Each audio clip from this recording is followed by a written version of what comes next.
Good morning. This is Pastor Jason of Kona Faith Center with a word for today. And the word for today is training.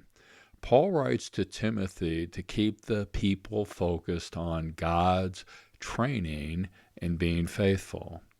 Paul writes that if Timothy does not step in with authority and train God's people, they will fall into useless speculation. They'll pay attention to myths. They'll allow different doctrines to come in, and they'll get involved in endless genealogy. You know, it's much more exciting to talk about the esoteric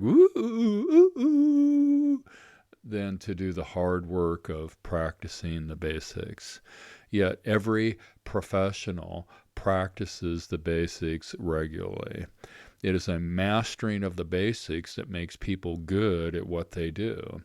God's training focuses on developing a strategic training program so that those who follow Jesus, that's you and me, by the way, can practice the basics. It is being faithful to practice the basics that prepares a Jesus follower to fight the good fight of faith and win battles. Practice, practice, practice. Now, I don't remember practice necessarily being fun. I do remember that the teams that I was on practiced the basics rigorously and won. I played tennis in high school.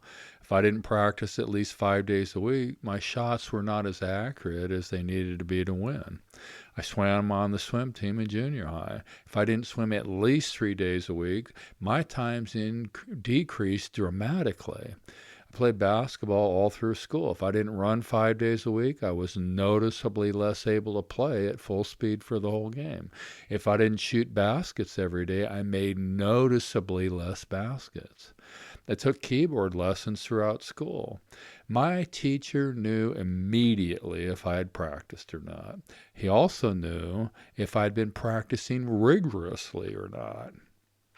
I can tell when a musician's been practicing and when they haven't. Practice makes perfect is the old saying. Now, I don't know about perfect, but I do know that without serious practice, you will not even come close to performing at your best.